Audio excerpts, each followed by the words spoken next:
నమస్తే ABC news కి స్వాగతం. ముందుగా బులెటిన్ లో హెడ్లైన్స్.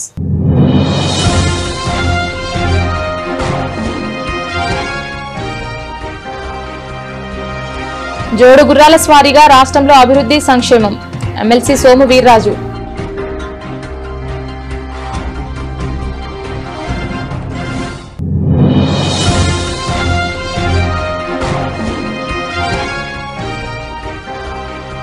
కొమరిపాలెం గ్రామంలో జరిగిన బాణసంచా పేలుళ్ల ఘటనపై చిర్ల జగ్గిరెడ్డి తీవ్ర విచారణ వ్యక్తం. ప్రభుత్వం వెంటనే క్షతగాత్రుల కుటుంబాలను ఆదుకోవాలి.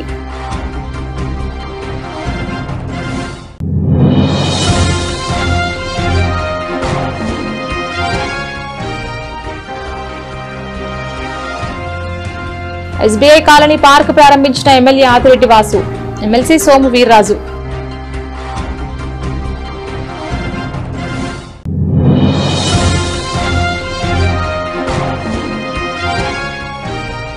విద్యాశాఖలో పెను మార్పులు చేసి నూతన విధానాలతో ముందుకు వెళ్తోంది కూటమి ప్రభుత్వం. కడియం కడియాపుసారం గ్రామాలలో పలు అభివృద్ధి కార్యక్రమాల్లో పాల్గొన్న ఎమ్మెల్యే గోరంట్ల. రాష్ట్రంలో కూటమి ప్రభుత్వం ఒక పక్క అభివృద్ధి మరో పక్క సంక్షేమంతో జోడు గుర్రాల స్వారీ చేస్తుంటే వైసీపీ వాళ్లు బూతులతో స్వారీ చేస్తున్నారని బీజేపీ జాతీయ కార్యవర్గ సభ్యులు ఎమ్మెల్సీ సోము వీర్రాజు విమర్శించారు. స్థాయిని మర్చి ఇష్టం వచ్చినట్లు బూతులు మాట్లాడడం దారుణమన్నారు. స్థానిక క్వారీ ఏరియాలోని బీజేపీ జిల్లా కార్యాలయంలో ఏర్పాటు చేసిన మీడియా సమావేశంలో ఆయన మాట్లాడుతూ పాలిస్ట్ గా మాట్లాడే పేర్ని నాని లాంటి వాళ్లు కూడా గాడి తప్పుతున్నారని అన్నారు. గతంలో 3,000 పెన్షన్ ఇవ్వడానికి ఏడాదికి 250 చొప్పున పెంచారని, కూటమి ప్రభుత్వం అధికారంలోకి వచ్చిన వెంటనే చెప్పిన మాట ప్రకారం 4,000కు పెంచిందన్నారు. వైసీపీ హయాంలో ఆటో డ్రైవర్లకి 10,000 ఇస్తే కూటమి ప్రభుత్వం 15,000 ఇచ్చిందని సోము వీర్రాజు గుర్తు చేశారు. సంస్కరణలు అదేవిధంగా అనేకమైనటువంటి కార్యక్రమాలు, దీనిలో భాగంగా భారతదేశం ఒక నిర్దిష్టమైనటువంటి లక్ష్యాన్ని 2047 నాటికి భారతదేశం ఒక పూర్తి స్థాయిలో అభివృద్ధి చెందినటువంటి దేశంగా మారాలి అనే ఒక ఉద్దేశంతో ప్రయత్నాలు నరేంద్ర మోదీ గారి నాయకత్వంలో జరుగుతూ ఉంది. అన్ని రాష్ట్రాల్లో కూడా, ముఖ్యంగా మన ఆంధ్ర రాష్ట్రంలో కూడా స్వర్ణాంధ్రప్రదేశ్ లక్ష్యంతో ఇక్కడ కూటమి ప్రభుత్వం కూడా దానికి ప్రయత్నం చేస్తూ ఉంది. దీనికి ముఖ్యమైనటువంటి కొంత కారణాలు, కొన్ని అవసరాలు కూడా ఉన్నాయి. ఆత్మనిర్భర్ పేరుతోటి ఏదైతే నరేంద్ర మోదీ గారు 2020లో కోవిడ్ మహమ్మారి వచ్చిన సందర్భంగా ఏదైతే ప్రతిపాదించారో, ఇవాళ దేశవ్యాప్తంగా కూడా ఆత్మనిర్భర్ భారత్ పేరుతోటి భారతీయ జనతా పార్టీ నేతృత్వంలో అనేకమైనటువంటి కార్యక్రమాలు, ముఖ్యంగా ఇవాళ మన రాష్ట్రంలో చూసినట్లయితే అక్టోబర్ 2వ తారీఖున మనందరం కూడా ఒక పెద్ద ఎత్తున మనం స్వదేశీ కార్యక్రమం పేరుతోటి అక్టోబర్ 2వ తారీఖున గాంధీ జయంతి సందర్భంగా మనందరం కూడా ఖాదీ సంత్ అన్న పేరుతోటి చేశాం. ఇవాళ ఆత్మనిర్భర్ భారత్ ఏర్పడాలి అంటే స్వదేశీ స్వాలంబన, స్వదేశీ ఉద్యమంలా కూడా ముందుకు తీసుకువెళ్ళాల్సిన అవసరాన్ని ఇవాళ భారతీయ జనతా పార్టీ గుర్తించి అనేకమైనటువంటి కార్యక్రమాల్ని పార్టీ ద్వారా చేసుకుంటాం. సంక్షేమంలో కూడా అత్యధిక ప్రాముఖ్యత, అభివృద్ధి ఎంత అయితే ప్రాముఖ్యత ఉందో అంతే ప్రాముఖ్యతతో ప్రజల యొక్క సంక్షేమం కూడా ఆంధ్ర రాష్ట్ర అభివృద్ధిలో ఒక భాగంగానే కూటమి ప్రభుత్వం భావిస్తుంది. కానీ ప్రతిపక్షం రోజు రోజుకి దిగజారిపోయే పరిస్థితులు కనపడుతున్నాయి. విమర్శలు కానీ, భాష కానీ, స్థాయి లేనటువంటి విమర్శలు. అభివృద్ధి ఒక పక్కని, సంక్షేమం ఒక పక్కని జోడు గుర్రాల స్వారీ చేస్తుంటే మేము బూతులతో స్వారీ చేస్తాం, చేతి మీదే చూపిస్తాం, ఇంకెక్కడ చూపిస్తారో త్వరలో రాబోయేటువంటి రోజుల్లో మనం కాసు కూర్చోవలసిన పరిస్థితులు ఏర్పడుతున్నాయి. పిచ్చి ముదిరిందా, పాత్రకు దూరంగా జరుగుతున్నారా, ఏ సందర్భంలో ఇలాంటి పరిస్థితులు ఏర్పడుతున్నాయి? కొన్ని సందర్భాల్లో హుషారు ఎక్కువయ్యో ఎందుకు ఆ విధంగా ప్రవర్తిస్తున్నారో, నాని లాంటి వారు, నాని గారంటే మచిలీపట్నం నాని, పేరుని నాని, కొద్దిగా పాలిష్డ్గా ఉండేవారు. ఆయన కూడా స్పీడ్ పెరిగిందో, లై తప్పుతున్నారో గాడి తప్పుతున్నారో అర్థం కానటువంటి పరిస్థితి. ఒక విధంగా డిప్రెషన్లో ఉందా ప్రతిపక్షం. బాణసంచా పేలుడు దుర్ఘటనలో ప్రాణాలు కోల్పోయిన వారిపై లోతైన దుఃఖాన్ని వ్యక్తం చేసిన డాక్టర్ అంబేద్కర్ కోనసీమ వైసీపీ జిల్లా అధ్యక్షులు చిర్ల జగ్గిరెడ్డి ఈ ఘటన ఆందోళనకరమని, క్షణాల్లో ప్రాణాలు కోల్పోయిన బాధిత కుటుంబాల దుఃఖంలో తాను భాగస్వామిని అయ్యానని పేర్కొన్నారు. ప్రమాదానికి గల కారణాలను పూర్తిగా విచారించి నిర్లక్ష్యం ఉన్న వారిపై కఠిన చర్యలు తీసుకోవాలని ఆయన ప్రభుత్వాన్ని కోరారు. గాయపడిన వారికి తక్షణ వైద్యం అందించి బాధిత కుటుంబాలకు ఆర్థిక సహాయం కల్పించాలని సూచించారు. భవిష్యత్తులో ఇటువంటి ఘటనలు పునరావృతం కాకుండా జాగ్రత్త చర్యలు తప్పనిసరిని జగ్గిరెడ్డి తెలిపారు. అయితే ఒకటి అది ఎవరైనా నిర్లక్ష్యం అయితే ఒక రకంగా వ్యవహరించాల్సి ఉంటుంది. ప్రస్తుతానికి మరి ఏదైతే ఇంత అంత అని చెప్పట్లేదే, గతంలో కూడా అన్ని ప్రభుత్వాలు జరుగుతున్న ఇన్సిడెంట్స్ ఏంటంటే ఇలా దీపావళి సందర్భంలో కానీ లేదా ఉన్నటువంటి ఇట్లా పెళ్లిళ్ళ సీజన్లో కానీ ఒకటి జరుగుతున్న కుటుంబాలన్నీ కూడా ప్రాణాలకి తెగించి వాళ్ళ రెక్కాడితేనే డొక్కనేటువంటి కుటుంబాలు. అటువంటి వాళ్ళందరూ వచ్చి మరి ఇక్కడ పని చేసుకుంటూ ఉంటున్నారు కనుక ఆ నిబంధనలు అయ్యి కరెక్ట్గా పాటించారా లేదా డిపార్ట్మెంట్, స్కిల్డ్ లేబర్ అనేటువంటి వాళ్ళు ఉన్నారా లేదా, దీని మీద ప్రత్యేకంగా అడుగుతున్నా. ఇంతవరకు నేను డిపార్ట్మెంట్ అడిగినప్పుడు అడిగితే మేము ఫైర్ డిపార్ట్మెంట్ అండి ఓన్లీ మేము ఉన్నటువంటి ఇవే చూసాం, అది మా దగ్గర లేదండి లిస్ట్ అని చెప్తున్నారు. మరి ఎంతమంది ఎటువంటి లైసెన్స్డ్ బాణసంచా కర్మాగారంలో మరి ఎంతమంది ఇందులో పనిచేస్తున్నటువంటి లిస్టు మరి ఇప్పటికే డిపార్ట్మెంట్ ముందు పెట్టాల్సిన పరిస్థితి. ఎంచేతంటే యువతల ప్రాణాలు, ఆ ప్రాణాలు బాధ్యత ఎవరిది? ప్రభుత్వానిదే. దురదృష్టకరమైన సంఘటన అయితే దాన్ని మేము ఎవరో నిందించట్లా, కానీ మరి ఎక్కడైనా నిర్లక్ష్యం వల్ల ఎక్కడైనా ఇటువంటి ప్రాణాలు పోతూ ఉంటే మాత్రం ప్రభుత్వం మొద్దు నిద్ర వేడాలని చెప్పి మేము డిమాండ్ చేస్తున్నాం. అలాగే కుటుంబాలందరికీ కూడా వాళ్ళందరికీ కూడా ఉదారంగా సాయం చేయాలి. వారికి మరి ప్రభుత్వం తరఫున మరి వారి కుటుంబాల పరిస్థితి బట్టి మన జగన్మోహన్ రెడ్డి గారు మరి మనం డిమాండ్ చేశారు. ఏదైనా అక్కడ కూడా దుర్ఘటనే, ఎక్కడ మన సింహాచలం దేవస్థానంలో మరి అవినీతి గోడ కడితే ఎవరు తెలుగుదేశం ప్రభుత్వం వాళ్ళు అవినీతి గోడ కడితే ఆ గోడ కూలిపోయి వాళ్ళు మంచి చనిపోయారు. రాష్ట్రంలో ఎక్కడ లేని విధంగా స్థానిక ఎస్బీఐ కాలనీలో స్మార్ట్ ఫీచర్ పార్క్ ఏర్పాటు చేశామని రాజమహేంద్రవరం ఎమ్మెల్యే ఆదిరెడ్డి శ్రీనివాస్ అన్నారు. క్రికెట్ బాక్స్ తో కూడిన ఈ పార్క్ లో వెలుగులు యాప్ ఆధారంగా ఏర్పాటు చేశామని తెలిపారు. బుధవారం ఉదయం ఎమ్మెల్సీ సోము వీర్రాజుతో కలిసి స్మార్ట్ ఫీచర్ పార్క్ ప్రారంభించిన అనంతరం ఎమ్మెల్యే వాసు మాట్లాడుతూ స్థానికులు దీని నిర్వహణ చూసుకోవడానికి ముందుకు రావడం అభినందనీయమని అన్నారు. గత వైసీపీ ప్రభుత్వ హయాంలో ఎక్కడో ఒక పార్క్ అభివృద్ధి చేసి దాన్ని చూడడానికి అక్కడకు రండి అని జనాలకు చెప్పేవారని, కూటమి అధికారంలోకి వచ్చాక జనం ఉన్న చోటికి అభివృద్ధి తీసుకెళ్తున్నాం, చాలా గర్వకారణంగా ఉందని చెబుతున్నామని ఎమ్మెల్యే వాసు అన్నారు. అన్ని ప్రాంతాల వారికి ఆహ్లాదం కలిగిస్తున్నామన్నారు. చెప్పినట్లే చేయడం కూటమి ప్రభుత్వ చిత్తశుద్ధికి నిదర్శనమన్నారు. అమృత అనేటువంటి స్కీమ్లో మేజర్గా నగరాల యొక్క సుందరీకరణ కోసం పార్క్స్ని డెవలప్ చేయాలనేది ఒక అద్భుతమైనటువంటి కాన్సెప్ట్. అందులో నగరంలో సుమారు 30 పార్కుల్ని ఎమ్మెల్యే గారు డిజైన్ చేసి అన్ని ప్రాంత వాసులకు కూడా ఆహ్లాదకరమైనటువంటి వాతావరణాన్ని, ఈ విధమైనటువంటి పార్కు పబ్లిక్ పార్క్ ఇది. అయితే పార్కులో ఇక్కడ దీన్ని మెయింటెనెన్స్ కూడా ఇక్కడ ఉన్నటువంటి నగర పెద్దలు దీన్ని మెయింటైన్ చేసే విధంగా ఇలా నగరంలో అనేకమైన చోట్ల పార్క్స్ని ఏర్పాటు చేయడం అనేది చాలా ఆనందించదగ్గ అంశంగా నేను భావిస్తున్నాను. అధికారంలోకి వచ్చిన తర్వాత రాజమహేంద్రవరం సిటీ నియోజకవర్గంలో మేము చెప్పేవాళ్ళం, గతంలో వైఎస్ఆర్సీపీ అధికారంలో ఉన్నప్పుడు ఎక్కడో ఒక పార్క్ డెవలప్ చేసి ప్రజలందరినీ మేము చేసిన దాన్ని చూడడానికి అక్కడికి రండి అని అనేవారు. కూటమి అధికారంలోకి వచ్చిన తర్వాత ప్రజలు ఎక్కడైతే నివసిస్తా ఉన్నారో అక్కడికి అభివృద్ధిని మేము తీసుకెళ్తున్నాం, చాలా గర్వంగా చెప్తా ఉన్నాం.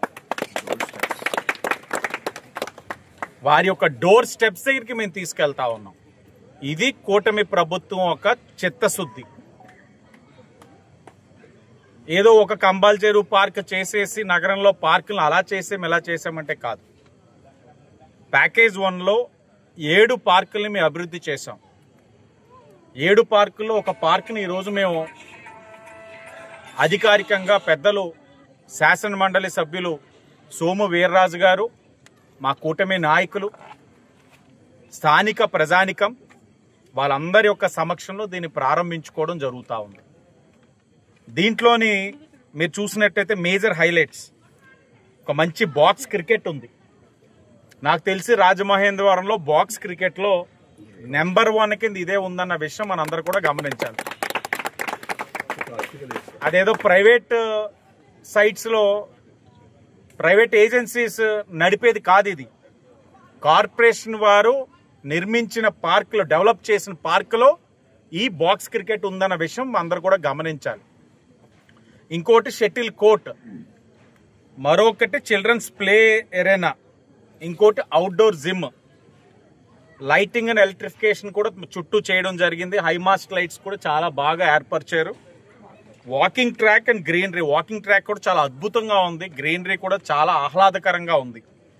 అన్నిటికి మించి ఈ స్మార్ట్ ఫ్యూచర్ ఆంధ్రప్రదేశ్ రాష్ట్రంలో ఏ పార్క్లో లేని విధంగా ఈ స్మార్ట్ ఫ్యూచర్ని రాజమహేంద్రవరం సిటీ నియోజకవర్గంలో ఎస్బీఐ పార్క్లో ఏర్పరిచామని ఈ రోజున చాలా గర్వంగా చెప్తా ఉన్నాం.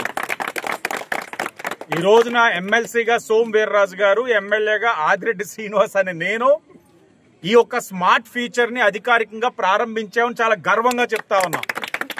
గర్వంగా చెప్పడానికి ఎందుకు ఇంత అలాగా గర్వంగా అని చెప్తా ఉన్నాను అని అంటే, ఎక్కడా లేని విధంగా park lighting and irrigation system totally automated and app controlled. అంటే చాలా స్మార్ట్ యాప్ ఇది. మీరు చూడొచ్చు, మీకు లైవ్లుగా చూపిస్తాం. ఇప్పుడు వెలుగుతున్న వెలుగులు అంటే గతంలో జగన్మోహన్ రెడ్డి రాష్ట్రాన్ని, వెలుగుల్లో ఉన్న రాష్ట్రాన్ని 2019-24 మధ్యన చీకట్లో పెట్టేసాడు. ఇదిగో స్మార్ట్ యాప్ లో నొక్కుతున్నాను, చీకటమయం అయిపోయింది. అలాంటి చీకటమయం అయిపోయిన ఈ రాష్ట్రాన్ని కూటమి గౌరవ ముఖ్యమంత్రి చంద్రబాబు నాయుడు గారు, ఉప ముఖ్యమంత్రి పవన్ కళ్యాణ్ గారు, ప్రధానమంత్రి నరేంద్ర మోడీ గారు ఒక సహకారంతో రాష్ట్రంలో వెలుగులు నింపుతా ఉన్నాం. ఆ వెలుగులు ఏ విధంగా ఉంటాయన్నది ఇదిగోండి నొక్కుతున్నారు.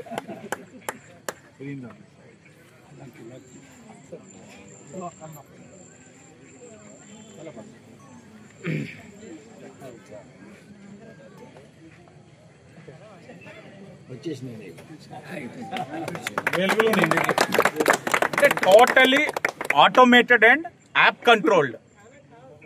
ఇప్పుడు అన్నిటికి మించి ఏంటంటే, సోము వీర్రాజు గారు నేను వెళ్తూ అలాగా ఎవరో చాలా నీరసించి కూర్చున్నాడు, మంచి క్రికెట్ ప్లేయర్లో రెడీ అయ్యారేంటి అని అనుకున్నాం. దాని తర్వాత మాకు అర్థమైంది విరాట్ కోహ్లీ ఆయన యొక్క స్టాచ్యూ కింద ఒకటి తయారు చేసి దాన్ని కూర్చోబెట్టారు. సో అది కూడా ఒక ఫన్ ఎంటర్టైన్మెంట్. ఎందుకంటే విరాట్ కోహ్లీ ఆయన్ని అభిమానించేవారు ఎంతో మంది ఉంటారు, అభిమానించని వాడు అంటూ ఎవరు ఉండరు. సో అది కూడా ఒక సెల్ఫీ పాయింట్ కింద ఫ్యూచర్లో తయారవుతుంది. సో ఇన్ని ఫ్యూచర్స్ ఉన్న పార్క్ నాకు తెలిసి ఆంధ్రప్రదేశ్ రాష్ట్రంలో ఎక్కడా కూడా ఉండుండకపోవచ్చు. దీన్ని ఇక్కడ ఉన్న ఎవరైతే స్థానికల్లో పెద్దలు చాలా మంది ఉన్నారు, వెల్ ఎడ్యుకేటెడ్, వాళ్ళందరూ కూడా ముందుకు వచ్చారు. దీన్ని మెయింటైన్ చేసి ఏదైతే ఇంత కష్టపడి తీర్చిదిద్దిన పార్క్ని వాళ్ళందరూ కూడా బాధ్యతతోటి ఇవంతా కూడా ఆ బాధ్యతను తీసుకుంటానడం కూడా శుభ పరిణామం. ఇలాగే ప్రతి పార్క్ కూడా అతి దగ్గరలో ఒక వారం రోజుల్లో థీమ్ బేస్డ్ పార్క్స్ కూడా 2 చేసి ఉన్నాం. అవి కూడా దగ్గరలో అధికారికంగా ప్రారంభిస్తాం, ప్రజలకు అందుబాటులో తీసుకొస్తాం. ఆ మెయింటెనెన్స్ కూడా స్థానికంగా ఉన్న ప్రజానికం అందరూ కూడా బాధ్యతగా వచ్చి తీసుకున్నట్లయితే కార్పొరేషన్ కూడా సంతోషిస్తుంది, కూటమి ప్రభుత్వం కూడా సంతోషిస్తుందని మరొక్కసారి తెలియజేస్తూ, ఈ గొప్ప అవకాశం, ఇలా ప్రజలకి సేవ చేసే అవకాశం మాకు ఇస్తున్నందుకు వారందరికీ కూడా పేరు పేరున నమస్కారాలు తెలియజేస్తూ మరొక్కసారి చెప్తా ఉన్నాం, ఇంత గొప్ప కార్యక్రమం చేసామంటే గత ప్రభుత్వంలో అయితే ఊరు నిండా నొక్కుతూ లైట్ల కిందలాగా పెడుతూ ఫోటో, లేకపోతే ఆరిపోయిన లైట్లలోనే వెలుగుస్తున్నట్లు ఫోటోతో ఊరు నిండా ఫ్లెక్స్లు పడేవి. ఈ రోజున ఇంత గొప్ప కార్యక్రమం చేస్తుంటే ఏ ఆర్భాటం లేకుండా, పబ్లిసిటీ లేకుండా సాదాసీదాగా ఎమ్మెల్సీ గారు నేను వచ్చి ఓపెన్ చేసేసి ప్రజల సమక్షంలో వాళ్ళకి అందజేసేస్తాను. ఇది మా చిత్తశుద్ధి. మాకు పబ్లిసిటీలు వద్దు, ఎలివేషన్స్ వద్దు, కేవలం ప్రజలకి మేలు జరిగిందా లేదా, వాళ్ళు ఆనందంగా ఉన్నారా లేదా అదొక్క పారామీటరే మాకు కావాలి. ఆ పారామీటర్ తోటే మేము ముందుకెళ్తున్నాం. విద్యాశాఖలో పెను మార్పులు చేసి నిరక్షరాస్యతను నిర్మూలించే విధంగా నూతన విధానాలతో కూటమి ప్రభుత్వం ముందుకు వెళ్తుందని రూరల్ శాసనసభ్యులు శ్రీ గోరంట్ల బుచ్చయ్య చౌదరి పేర్కొన్నారు. ఈ రోజు ఎమ్మెల్యే గోరంట్ల కడియాసవరం గ్రామాల్లో పలు అభివృద్ధి కార్యక్రమాల్లో ఎంపీపీ వెలుగుబంటి సత్యప్రసాద్ తో కలిపి పాల్గొన్నారు. స్థానిక కడియం హైస్కూల్ నందు 23 లక్షల రూపాయలు PMSHRI నిధులతో నూతనంగా నిర్మించే సైన్స్ బ్లాక్ కు శంకుస్థాపన చేశారు. కడియాపు సావరం ఆర్కే అపార్ట్మెంట్స్ వద్ద మండల పరిషత్ నిధులు 5 లక్షల రూపాయలతో నూతనంగా నిర్మించే డ్రైనేజీకి శంకుస్థాపన చేశారు. అలాగే గ్రామంలో డాక్టర్ బిఆర్ అంబేద్కర్ వారి విగ్రహం వద్ద సర్పంచ్ చెక్కపల్లి మురళీకృష్ణ తన సొంత నిధులతో 2 లక్షల రూపాయలతో నూతనంగా నిర్మించిన షెడ్డును ప్రారంభించారు. మరియు గ్రామంలో 7 లక్షల రూపాయలతో నూతనంగా నిర్మించిన సీసీ రోడ్డును ప్రారంభించారు. ఈ సందర్భంగా కార్యక్రమాలను ఉద్దేశించి ఎమ్మెల్యే గోరంట్ల మాట్లాడుతూ కడియం హైస్కూల్ నందు మరికొన్ని నూతన సదుపాయాలు కల్పించే విధంగా ప్రణాళిక సిద్ధం చేస్తున్నామని, విద్యార్థులు మంచి ప్రతిభతో 100% ఫలితాలు సాధిస్తున్నారని, జూనియర్ కాలేజ్ నిర్మించే విధంగా కూడా చర్యలు తీసుకుంటామని తెలిపారు.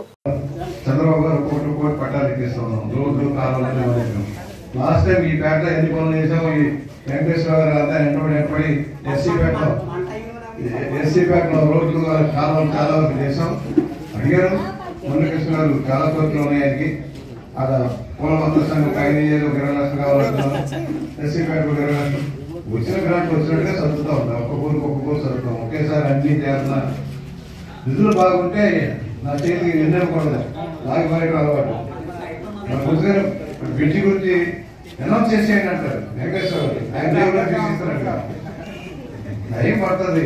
డబ్బు కొంచెం సర్దుబాటు అవును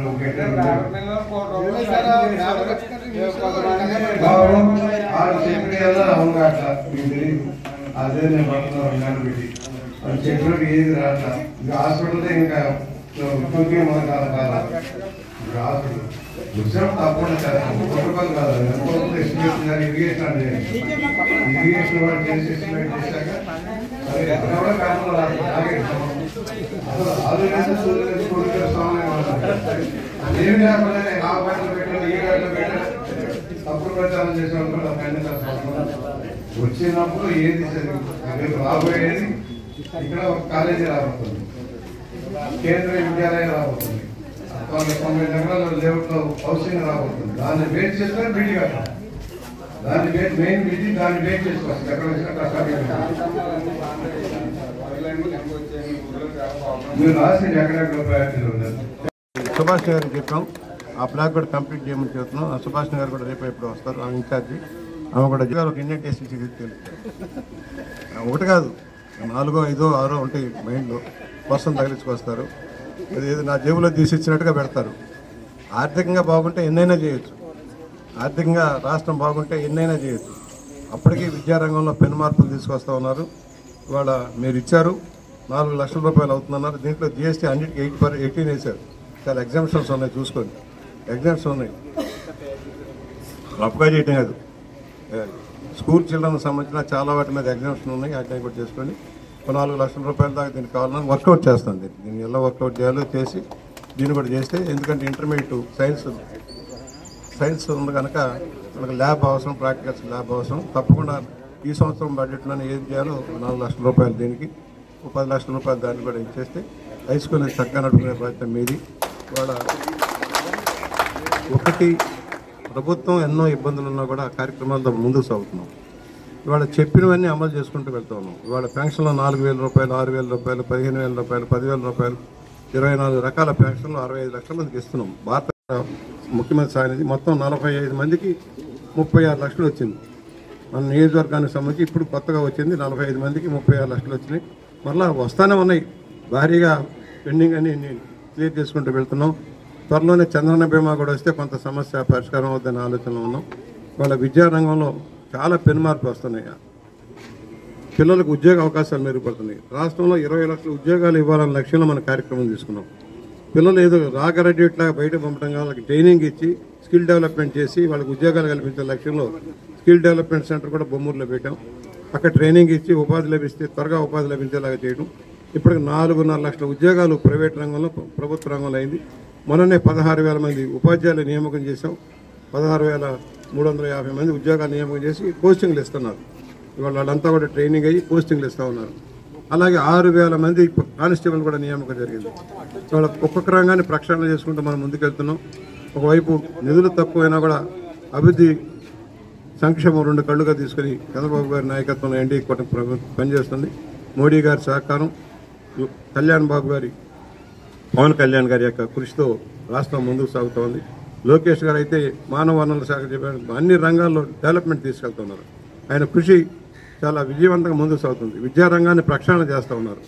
మంచి ఫలితాలు రావాలని, సత్ఫలితాల ద్వారా రాష్ట్రం ముందుకెళ్లాలని సాంకేతికంగా మన అన్ని దేశాలతో మనవాడు కూడా పోటీ పడే లైన్లో విద్యారంగాన్ని అభివృద్ధి చేస్తున్నారు. లోకేష్ గారికి కూడా అభినందనలు తెలియజేస్తూ ఈ రోజున కాంట్రాక్టర్ బిల్లు క్వాలిటీ జాగ్రత్త, మళ్ళీ రేపు ఏదో బిల్లులు వచ్చాయి మేము చేసిపోతామనే కాదు, ఇదివరకు క్వాలిటీ బలమైన లక్ష్యంతో నిరుత్సాహపడకుండా చిన్న చిన్న మార్పులతో పెద్ద పెద్ద విజయాలు సాధించవచ్చని కిర్లంపూడి మండలం సోమవారం జిల్లా పరిషత్ హైస్కూల్ నందు విద్యార్థులతో జరిగిన ఆత్మీయ సమావేశంలో అనేక విద్యాభివృద్ధి అంశాలపై విద్యార్థులను పాటంశెట్టి సూర్యచంద్ర చైతన్యపరిచారు. ప్రతి పరీక్షలను ప్రగతి కనపరచడం కోసం క్లాస్ ఫస్ట్, సెకండ్, థర్డ్ తో పాటు గ్రేడ్ వైజ్ ప్రగతి సాధించిన ప్రతి విద్యార్థికి బహుమతులు ప్రదానం చేస్తామని పాటంశెట్టి సూర్యచంద్ర విద్యార్థులకు దిశానిర్దేశం చేశారు. విద్యార్థులు సెల్ ఫోన్లో గేమ్స్ వంటి ఎక్కువగా ఆడటం, ఫోన్ ఎక్కువగా ఉపయోగించడం వల్ల అనారోగ్యం రావడంతో పాటు విలువైన సమయం వృధా అవుతుందని, అలా కాకుండా మంచి ఆరోగ్యం కోసం విద్యార్థులు చెమటలు పట్టే విధంగా ఆటపాటల్లో ముందంజలో ఉండాలని కోరారు.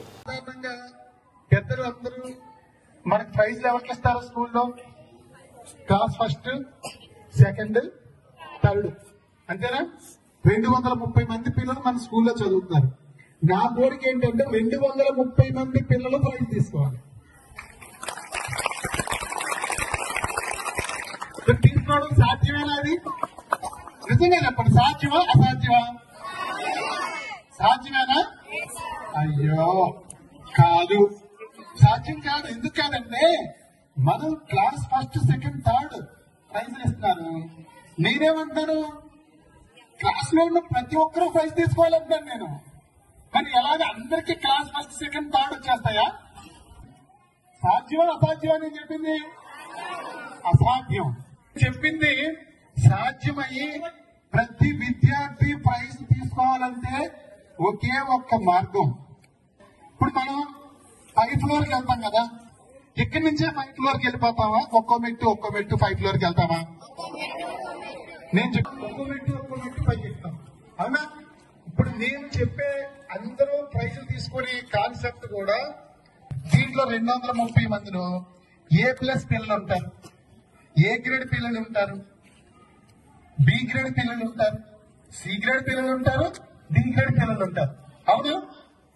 నేను మిమ్మల్ని రిక్వెస్ట్ చేసేది ఏంటంటే గ్రేడ్ నుంచి C గ్రేడ్కి వస్తే ప్రైజ్, C గ్రేడ్ నుంచి B గ్రేడ్కి వస్తే ప్రైజ్, D గ్రేడ్ నుంచి A గ్రేడ్కి వస్తే ప్రైజ్, A గ్రేడ్ నుంచి A+ వస్తే ప్రైజ్. ఎలా ఉంది? FA1, FA2, FA3, SA1, SA2 ఇవన్నీ జరుగుతాయి కదా. ప్రతి పరీక్షలో కూడా మీకు ఇంగ్లీష్ లో ఉదాహరణకు ఒక 8 మార్కులు వచ్చాయి. నేను నువ్వు అసలు 35 మార్కులు తెచ్చుకోవద్దు, 8 మార్కులు 1-2 మార్కులు పెంచు, నీ ప్రైజ్. ఓకే, మ్యాథ్స్ ఉంది 18 మార్కులు వచ్చి నీకు ముందు జరిగిన దాంట్లో 1-2 మార్కులు పెంచుకో చాలు, ప్రైజ్. ఇప్పుడు మనం ఈ విధానం అవలంబించడం వల్ల D గ్రేడ్ లో ఉన్న 6th క్లాస్ స్టూడెంట్ 10th వచ్చేటప్పటికి A+ 100% సాధిస్తాం.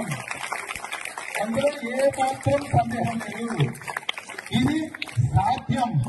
ఇప్పుడు మనం D గ్రేడ్ నుంచి A+ రమ్మంటే కష్టం. నేను చెప్పేది D గ్రేడ్ స్టూడెంట్ ని C గ్రేడ్ కి, C grade student B grade కి, B grade student A grade కి, A గ్రేడ్ స్టూడెంట్ A+ కి. చిన్న మార్పు మీలో కోరేది. ఓకేనా? చేస్తారా? ఓకే, ప్రతి విద్యార్థికి ప్రైజ్ వచ్చేలా ప్రయత్నం చేయాలి. మనం ప్రయత్నం బలంగా చేయండి. రాకపోయినా కూడా నిరుత్సాహపడద్దు. మనిషి ఎప్పుడు కూడా పోరాటం చేస్తానే ఉండాలి, జీవితాంతం ప్రయత్నం చేస్తానే ఉండాలి. ఆగిపోయిన వాడికంటే ప్రయత్నం చేసేవాడు గ్రేట్. అలా మిమ్మల్ని కోరేది, మీరు ఎప్పుడు కూడా ఆగిపోకూడదు, నిరుత్సాహపడకూడదు. తక్కువ మార్కులు రాని పర్లేదు, ఏం పర్లేదు, ఒక మార్కు పెరగడానికి. కేంద్ర బీజేపీ ప్రభుత్వం ఓట్ల దొంగతనానికి పాల్పడి ప్రజాస్వామ్యానికి తీవ్ర విఘాతం కలిగించిందని రాష్ట్ర పీసీసీ కార్యనిర్వాహక అధ్యక్షులు జేడీ శీలం ఆక్షేపించారు. బుధవారం స్థానిక పేపర్ మిల్ ఎదురుగా ఉన్న కృష్ణసాయి కళ్యాణ మండపంలో జరిగిన విలేకరుల సమావేశంలో జిల్లా కాంగ్రెస్ అధ్యక్షుడు డీకే విశ్వేశ్వరరెడ్డి తదితరులు కాంగ్రెస్ నాయకులతో కలిసి మాట్లాడారు. బీహార్లో 60 లక్షల ఓట్లు తొలగించారని ఆరోపించారు. కర్ణాటకలో 6,000 ఓట్లు తొలగించారని, నకిలీ ఓట్లు భారీగా నమోదయ్యాయని మండిపడ్డారు. ఈ వ్యవహారంలో ఎన్నికల సంఘం చేష్టలు చూస్తోందని తీవ్రంగా ఆక్షేపించారు. జరిగిన లోపాలపై ఈసీని కాంగ్రెస్ పార్టీ ప్రశ్నిస్తే మౌనం వహిస్తోందని విమర్శించారు. కేంద్ర ప్రభుత్వ ప్రజా వ్యతిరేక విధానాలకు వ్యతిరేకంగా రాహుల్ గాంధీ ఇచ్చిన ఓట్ చోర్ గదే చోర్ నినాదంతో తూర్పుగోదావరి జిల్లాలో 1,00,000 సంతకాల సేకరణ ఉద్యమాన్ని చేస్తున్నామని, ఈ కార్యక్రమానికి పార్టీలకు అతీతంగా అందరూ కలిసి రావాలని విజ్ఞప్తి చేశారు. 5 డిమాండ్లతో కూడిన కరపత్రాలను ప్రజలకు పంపిణీ చేస్తూ సంతకాల సేకరణ చేస్తున్నామని చెప్పారు. This is the outcome of vote chori. Now you might be thinking this is happening in Bihar.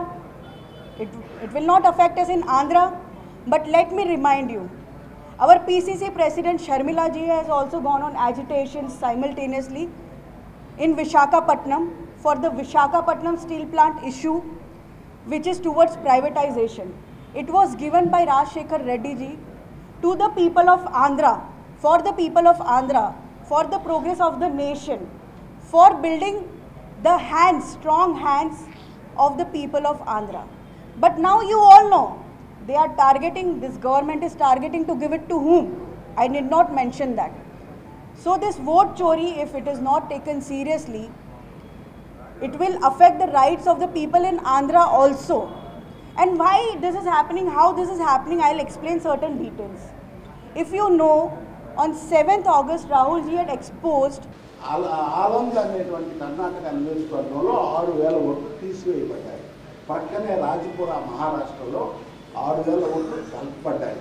మహారాష్ట్రలో 5 సంవత్సరాల్లో పెరిగినటువంటి ఓట్ల సంఖ్య కంటే పార్లమెంట్ తర్వాత అసెంబ్లీకి మధ్య 5 నెలల్లో 4 రెట్లు పెరిగాయి ఓట్ల సంఖ్య.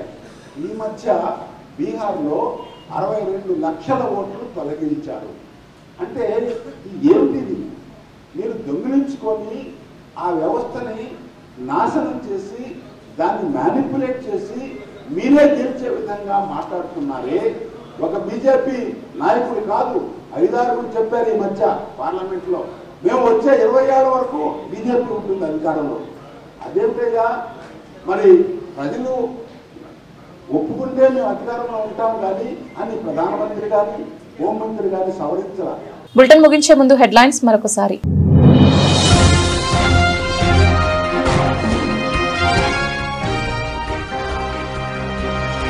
జోడు గుర్రాల స్వారీగా రాష్ట్రంలో అభివృద్ధి సంక్షేమం, MLC Somu Veerraju.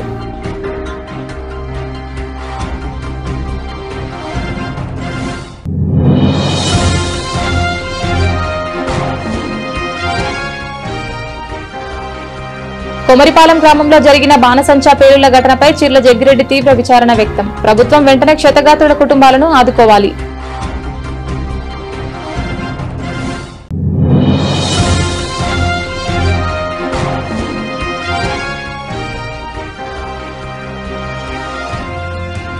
SBI colony park ప్రారంభించిన ఎమ్మెల్యే ఆదిరెడ్డి వాసు, ఎమ్మెల్సీ సోము వీర్రాజు.